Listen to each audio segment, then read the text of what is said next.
Hi everyone and welcome to another video. Today I am going to do my September wrap-up. This is the first of many wrap-ups to come. I plan to do a monthly wrap-up every month. So yeah, let's get started because we have a lot of books to cover. So I read a total of 19 books this September, which is awesome. I had not thought I would have read that many books, but I did. These are the physical copies that I have, and this one and the other ones were ebooks or audiobooks or things like that, and I'm gonna try to blend in a picture somewhere here when I'm talking about them, but don't count on it. I'm not sure if I'm gonna be able to do that, but we're gonna try. Then I also read The Ocean at the End of the Lane by Neil Gaiman this month. I gave this 5 stars. I already have a review on this up on my channel. It's the last video I uploaded. I love this. I can't say much else. This was super spooky, super mysterious. It was perfect for any time of the year, but especially perfect for the beginning of autumn. Okay, and then I also read Lavinia by Ursula Guin this September, which I gave 5 stars. It is a retelling of the classical Roman Greek myth of Aeneas and his wife Lavinia. It was really, really good, and yeah, I don't have much else to say about it. Then I also read The Adventures of Huckleberry Finn by Twain this month. I gave this 3 stars. I liked it, as in the way it was written and the overall story, but there are some elements in this book that bothered me. Yeah, so I didn't mind this, but it wasn't I don't need to reread this or anything. It was just more or less to have read it and yeah, see why people seem to love it so much. And next up, I also finished The Prior of the Orange Tree by Samantha Shannon this month. This got 4 stars from me. The only reason it did not get 5 stars was that the ending was not my favorite. I'm not going to spoil anything. It was just a little rushed for my taste, because the entire book seemed to build and build and build something, and then the end was just okay, now it's done and bye, and okay, this is the end of the book. Just it could have been a little more at the end. It was still an amazing book. Well, also, I can't say this without spoiling, so I'm not going to say it, but yeah, I'm not going to say it. I'm not going to say it. I can't say it. I really like this book. You should read it. Okay, then also I read The Help by Catherine Stockett. I had been wanting to read this book ever since we saw a clip of the movie in school, and I feel like that was 6th grade or something. I don't know when it was, but I remember seeing a clip of the movie of this, the adaptation, in school, and dying to read the book, and never actually doing it until now. So now I finally have, and I loved it. I gave it 4 stars. The writing is beautiful. The story is at times heartbreaking because of the topic, and just things that it makes you think about that shouldn't have happened and happened nonetheless. But yeah, it's, if you want to read up more on like slavery, not slavery, like basically the, is it the 1950s or something, or 1960s in the US, where segregation was still very much a thing, and yeah, just black people were treated horribly, then this is definitely the book. On a little bit of a lighter note, I also finished Dracula by Bram Stoker this month, and I gave it 5 stars. I absolutely loved it. One of my favorite classics.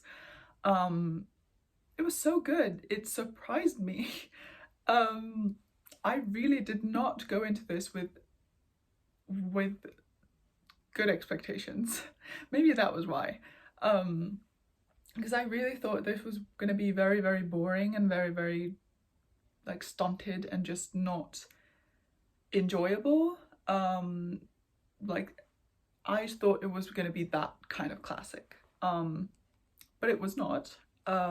It very much read like a modern novel and very much like a like murder mystery type novel nowadays, which was great. And yeah, I really, really enjoyed this, and I think everybody should read this because this is a very, very easy and enjoyable classic. Okay, I also finished The Labyrinth of the Faun, or Pan's Labyrinth, by Guillermo del Toro and Cornelia Funke this month, and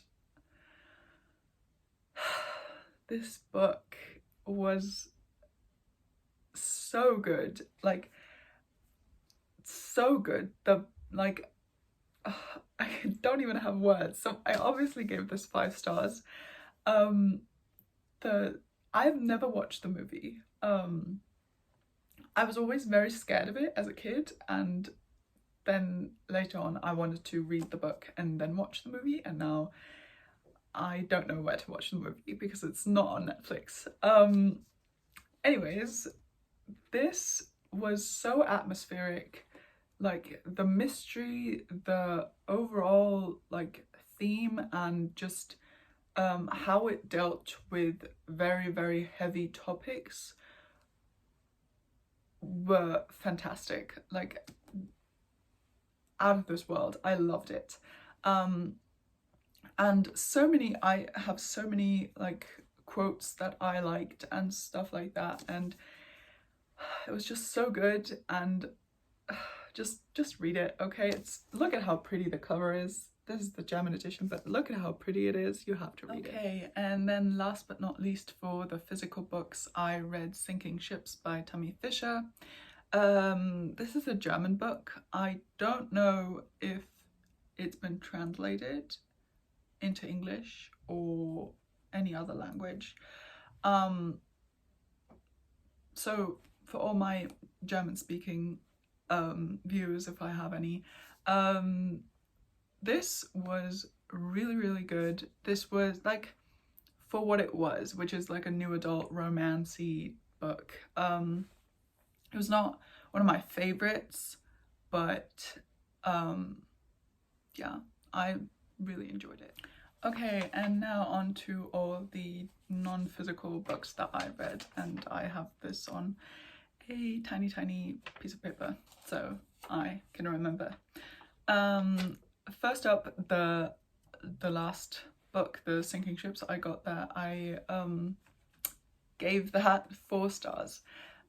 So I totally recommend it, but like it wasn't outstanding.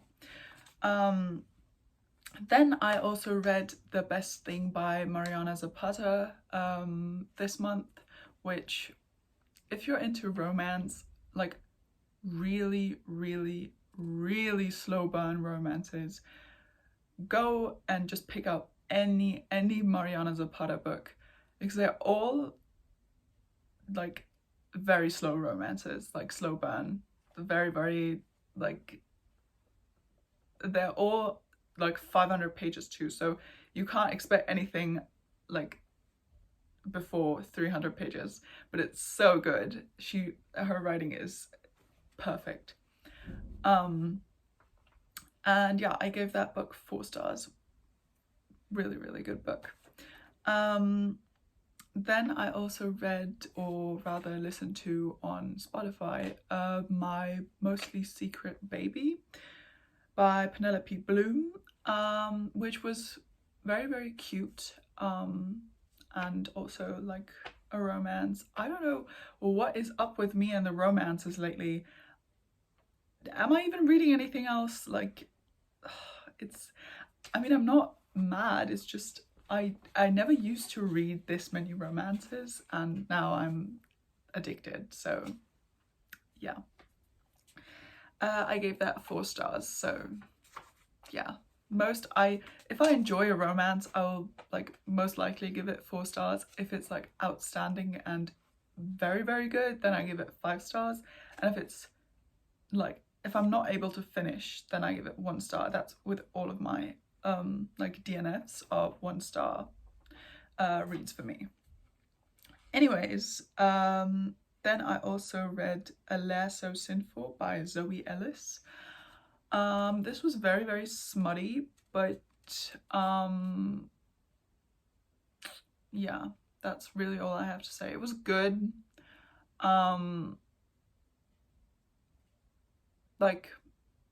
That's the thing for me. On one hand, I liked it because it had a lot of smut and very little of anything else.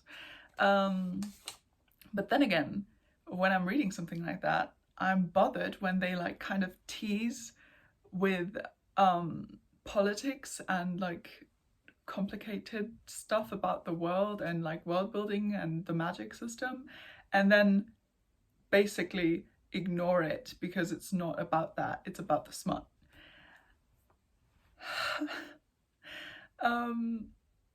So yeah, I can't have everything apparently. That's a me problem, not book author problem. Yeah, I still gave it 4 stars, so it was really good for what it was. Then I also read Flying High by Bianca Izoboni. This was good. It's the second part of a duology. It's also German. It's not, I don't think it's been translated. I'm not sure. It was good. There was like good representation, like it was okay representation of like mental illness and stuff like that.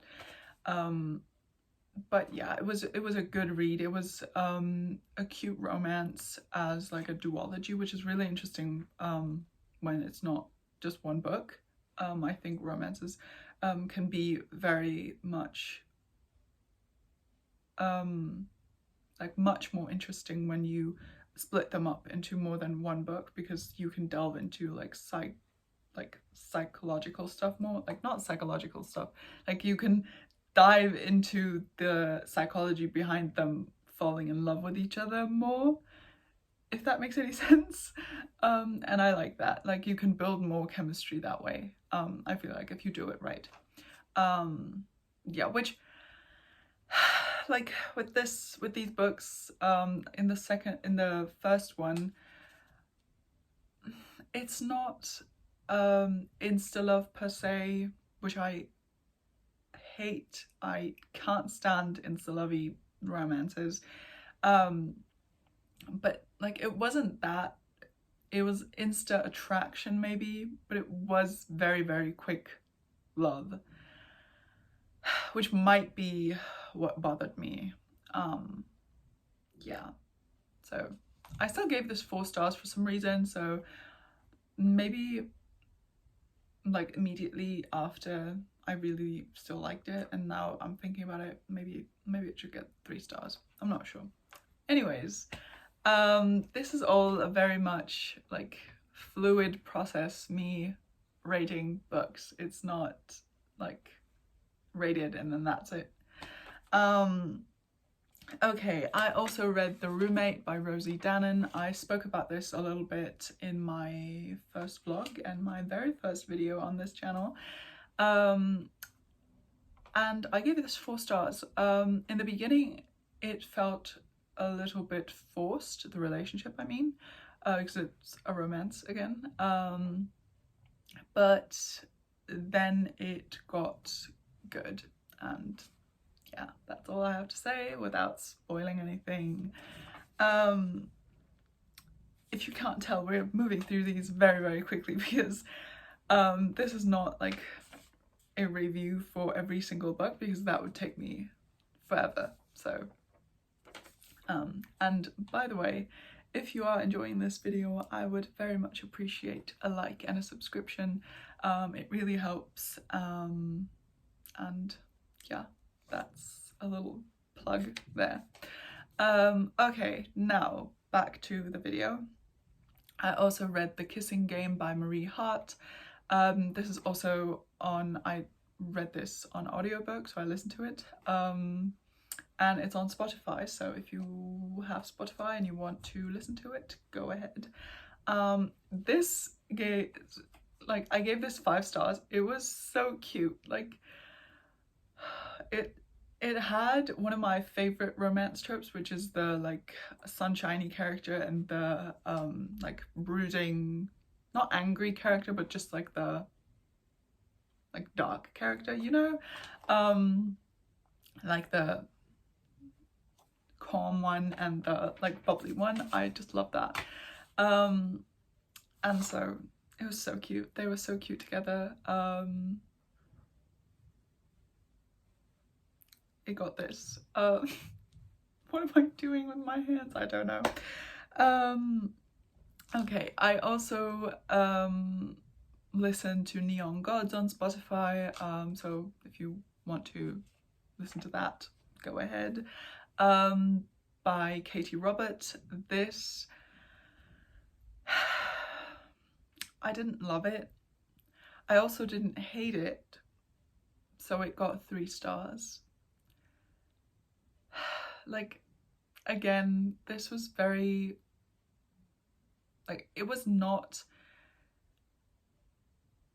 enemies to lovers. I'm not sure if I just thought that going in, or if anybody had recommended it like that to me. It was just not what I wanted. It could have been so much more. It's like, it's a Hades and Persephone retelling, and Hades and Persephone's myth is one of my favorite myths out there. So I try to read every single retelling of that myth out there, and there are a lot, especially in the like smut erotica genre.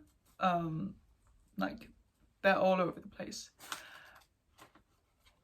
But this wasn't like, if we split it into like the world building and the fantastical part of it and like the political part and just the smut, like neither were good in my opinion. Like, the smut was lackluster at best, like it didn't do much. Yeah, and the like political part, which could have been great because there already is a lot of like material to use about like politics in like Olympus and everything, that she, like the author, could have just revamped, which she didn't, like, because it's supposed to be smut. But if the smut is not good, then I'm turning to the political part about it to try and get something out of this book. But that wasn't, like, first of all, that wasn't good either. Second, I just have one question about this book. I'm not going to continue with the series because I didn't like the first one, so I'm not going to bother. Okay, so I realize how horrible I look right now. I just wanted to say, because the video footage somehow got lost. I don't know what happened. But my question was whether the book, The Neon Gods, has any magic in it. Like, is it a fantasy book or not? Because there seem to be some like hints to actual Greek mythology and like magic stuff, but then again nobody used any magic and nobody seemed to be able to use any, like, it was really weird. So I was just very, very confused while reading that book, or rather listening to it. So yeah, if anybody can knows the answer, maybe, I don't know, maybe you are smarter than me, I don't know. Anyways, please write me, like, please write a comment and explain, because I did not get that part of the book at all. Yeah, anyways, I'm gonna go now because I look horrible. I need to shower, and yeah.